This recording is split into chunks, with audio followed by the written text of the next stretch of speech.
ಹರಿ ಗೋವಿಂದ, ಶ್ರೀ ವೆಂಕಟೇಶ ಗೋವಿಂದ, ಗೋವಿಂದ ಹರಿ ಗೋವಿಂದ, ಶ್ರೀ ಶ್ರೀನಿವಾಸ ಗೋವಿಂದ ಎಂಬ ದಿವ್ಯ ನಾಮಸ್ಮರಣೆ ಪ್ರತಿದಿನ, ಪ್ರತಿ ಕ್ಷಣ, ಪ್ರತಿ ಸೆಕೆಂಡಿಗೂ ಕೇಳಿಸುವ ದಿವ್ಯ ಕ್ಷೇತ್ರವೇ ತಿರುಮಲ. ತಿರುಪತಿಯ ತಿರುಮಲ ತಿಮ್ಮಪ್ಪನ ದರ್ಶನಕ್ಕೆ ಸಾಗರೋಪಾದಿಯಲ್ಲಿ ಭಕ್ತರು ಬರುತ್ತಲೇ ಇರುತ್ತಾರೆ. ನೂಕು ನುಗ್ಗಲು ಗಂಟೆಗಟ್ಟಲೆ ಕಾಯುತ್ತಾ ಆ ಸ್ವಾಮಿ ತಿಮ್ಮಪ್ಪನ ದರ್ಶನ ಮಾಡುತ್ತಾರೆ.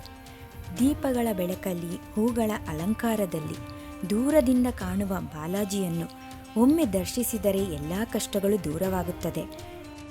ಎಷ್ಟೇ ಬಾರಿ ನೋಡಿದರೂ ಮತ್ತೊಮ್ಮೆ ದರ್ಶಿಸಬೇಕೆಂಬ ದಿವ್ಯ ತೇಜಸ್ಸು ಇರೋ 7 ಬೆಟ್ಟದ ಒಡೆಯ. ಯಾವಾಗಲೂ ಭಕ್ತರಿಂದ ಕೂಡಿರುವ ತಿರುಮಲದಲ್ಲಿ ತಿಮ್ಮಪ್ಪನಿಗೆ ಸೇವೆಗಳು ನಡೆಯುತ್ತಲೇ ಇರುತ್ತದೆ.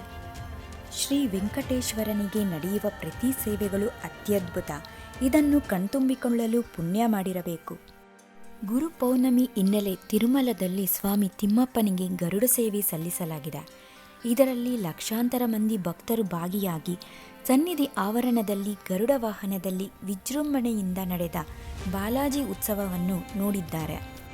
ವೈಭವವಾಗಿ ನಡೆದ ಗರುಡ ವಾಹನ ಸೇವೆಯಲ್ಲಿ ಶ್ರೀ ಮಲ್ಲಯ್ಯಪ್ಪ ಸ್ವಾಮಿ ಸರ್ವಾಲಂಕಾರ ರೂಪದಲ್ಲಿ ಭಕ್ತರಿಗೆ ದರ್ಶನ ನೀಡಿದ್ದಾರೆ. ಪ್ರತಿ ಹುಣ್ಣಿಮೆಯಂದು ಈ ಗರುಡ ಸೇವೆ ನಡೆಸಲಾಗುತ್ತದೆ. ಆದರೆ ಗುರು ಪೌರ್ಣಮಿಯಂದು ಮತ್ತಷ್ಟು ವಿಶೇಷವಾಗಿ ನಡೆಸಲಾಯಿತು. ಅಖಿಲಾಂಡ ಕೋಟಿ ಬ್ರಹ್ಮಾಂಡ ನಾಯಕನ ವೈಭವದ ಗರುಡ ಸೇವೆಯಲ್ಲಿ ಲಕ್ಷಾಂತರ ಭಕ್ತರು ಭಾಗಿಯಾಗಿ ಕರ್ಪೂರ ಹಾರತಿ ಸಮರ್ಪಿಸಿದ್ದಾರೆ. ಪೌರಾಣಿಕ ಕಥೆಯಾಧಾರಿತ 108 ವೈಷ್ಣವ ದಿವ್ಯ ಸೇವೆಗಳಲ್ಲಿ ಗರುಡ ಸೇವೆ ಅತ್ಯಂತ ಪ್ರಾಮುಖ್ಯವಾದದ್ದು. ಅಷ್ಟೇ ಅಲ್ಲ, ಪುಣ್ಯ ಪ್ರಾಪ್ತಿಗಾಗಿ ದೇವರ ಮೊರೆ ಹೋಗುವ ಮನುಷ್ಯರು ರೆಕ್ಕೆಗಳಲ್ಲಿ ವಿಹರಿಸುವ ಗರುಡನನ್ನು ದರ್ಶಿಸಿದರೆ ಸರ್ವ ಪಾಪಗಳು ದೂರವಾಗುತ್ತದೆ ಎಂದು ಭಕ್ತರು ನಂಬಿಕೆ ಇಟ್ಟಿದ್ದಾರೆ. ಕಲಿಯುಗ ದೈವ ಬಾಲಾಜಿಯನ್ನು ದರ್ಶಿಸುವುದರ ಜೊತೆಗೆ ಸೇವೆಗಳನ್ನು ಕಣ್ತುಂಬಿಕೊಳ್ಳುವುದು ನಿಜಕ್ಕೂ ಭಾಗ್ಯ. ಈ ವಿಡಿಯೋವನ್ನು ಮತ್ತಷ್ಟು ಜನರಿಗೆ ಶೇರ್ ಮಾಡಿ, ಹಾಗೆ ಲೈಕ್ ಮಾಡಿ.